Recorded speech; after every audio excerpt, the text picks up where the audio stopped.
we're going to look at a couple more examples regarding energy levels and how electrons transfer. So first one here, I have a diagram. It says the following diagram shows the first 6 Bohr energy levels for hydrogen. So you can see there's a huge jump to go from n1, n equals 1, all the way to n equals 2. And the energy from that is negative 13.6 all the way to negative 3.4. So that's really substantial. And then the first question asks, which arrow represents the transition that releases the most energy? So you can see all of the different arrows in there. Some of them are gray, some of them are different colors. But first thing I want to draw your attention to is the word release. So the word release,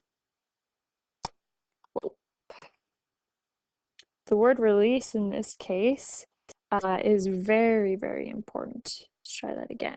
Okay, so it's releasing the most energy.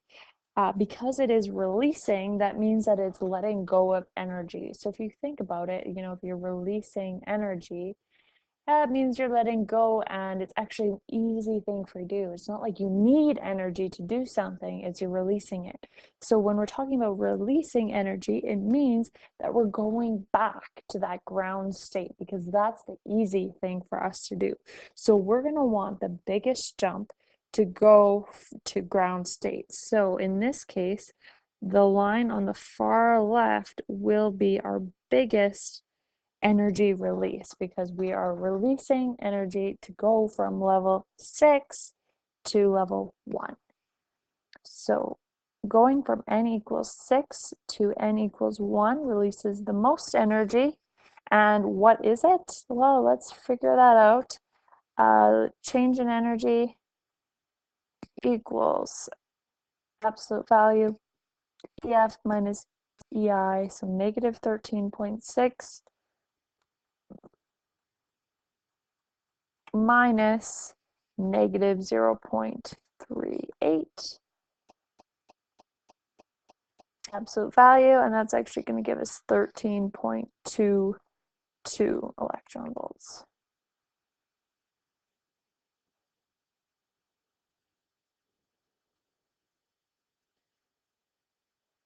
Okay, next question says determine the frequency of an emitted photon when an electron jumps from the 5th energy down to the 1st energy level.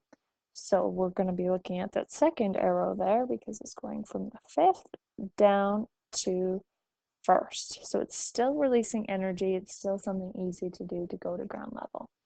So first thing that we need to do is find the change in energy from n equals 5 to n equals 1. So our change in energy is our final minus our initial. In this case, we have our final energy equal to negative 13.6 minus our initial energy, which was negative 0.54. So that gives us a change of energy of 13.06 electron volts. And now once we know that, we are able to find our frequency. So frequency equals E, our energy, over H. Make your substitutions using Planck's constant, 13.06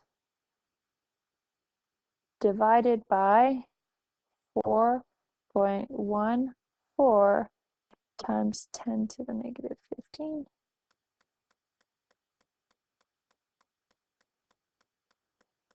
And my units, electron volts times second.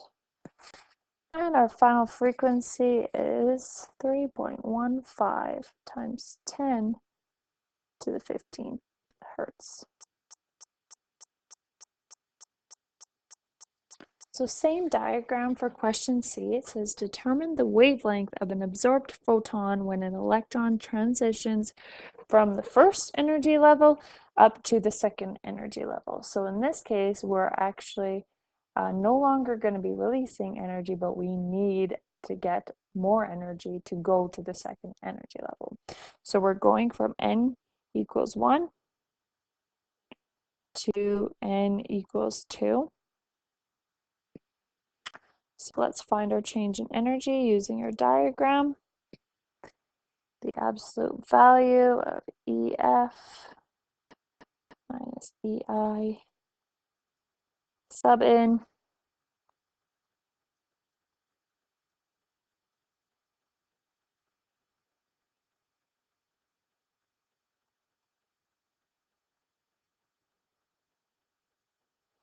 and we get our change of energy equal to 10.2 electron volts.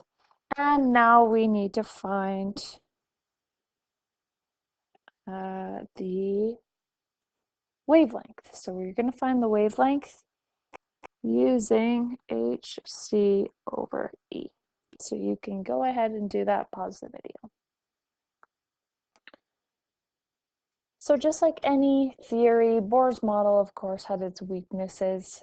He wasn't able to explain the spectra of atoms containing many electrons. He was mainly focused on the hydrogen atom. He couldn't explain why only certain orbits allowed, like why there's n equals 1, n equals 2, because Maxwell's theory states that any orbiting electron will emit energy. He couldn't explain why each spectral line splits into several lines when placed in a magnetic or electric field, and he could not explain the intensity of the spectral lines.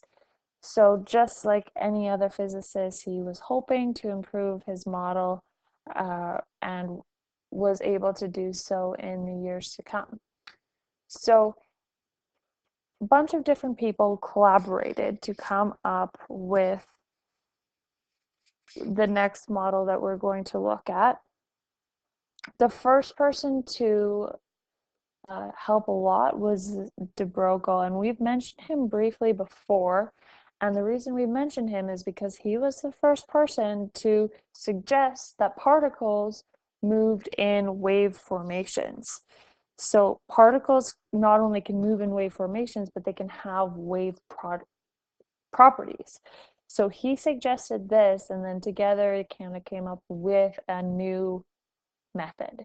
So the reason that particles can have a wavelength is because of momentum. We've seen this formula here, that waves can have momentum.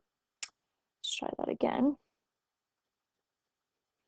So our momentum is equal to our h divided by our lambda. So it has momentum. And from there we also have, so this is the momentum of a photon. And then we have the momentum of a particle.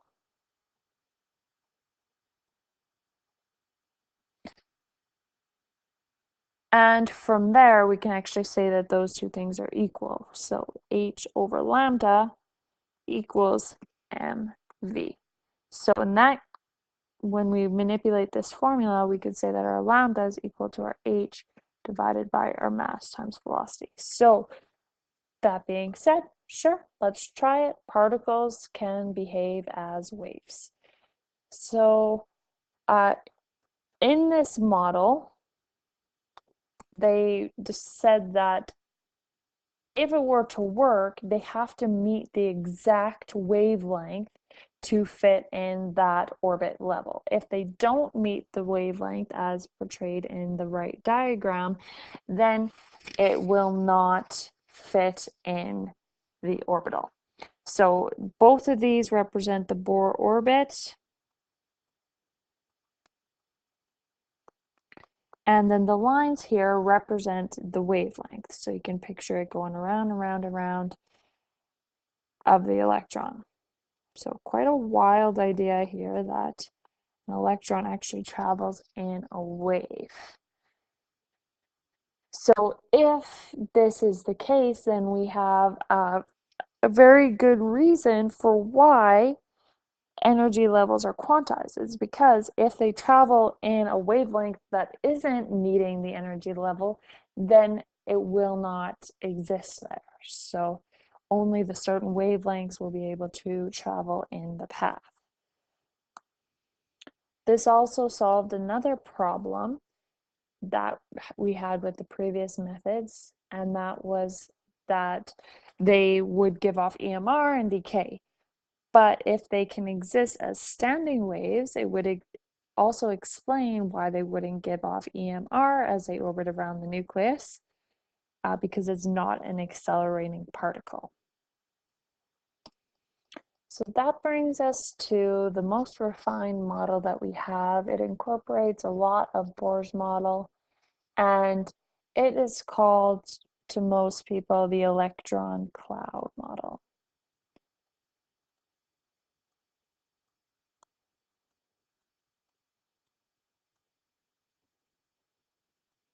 I find this model very interesting because it's based on a lot of math and statistics, the probability of an electron being in a specific place at a specific time. So this model says that electrons do not have a precise location. Instead, it's more about probability. Where's a spot that there's a high probability of them being, and where's a spot that there's a low probability of them being. So we call this the electron cloud model. We still have our nucleus, and then from there, there's just places that have high probabilities and places that have low probabilities, depending on the wavelength of the electron. So instead of the cloud or orbital method, where they're following a specific path, it's not like that anymore. It's just there's an area where they're more likely to be than others. So that brings us into Heisenberg's uncertainty principle, and just says you cannot measure precisely the position and momentum of an object at the time. So we're basing the electron cloud model strictly on probability, where there's a spot where the electron is most likely to be, and then there's a spot where it's less likely to be.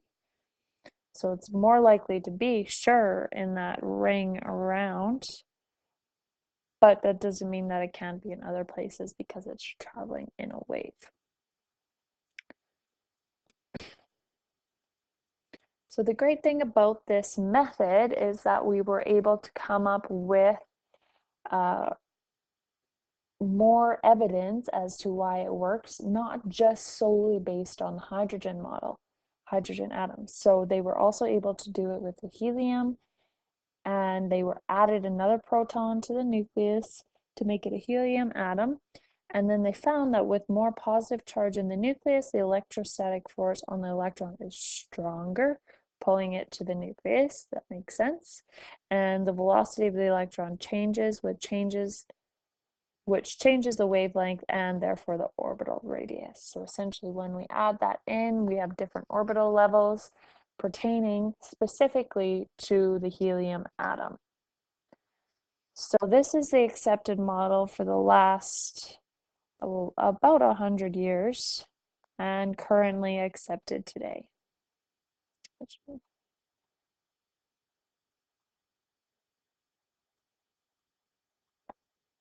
So you guys can go ahead and give page 295, numbers 1 to 12 a try, and that's the end of this outcome.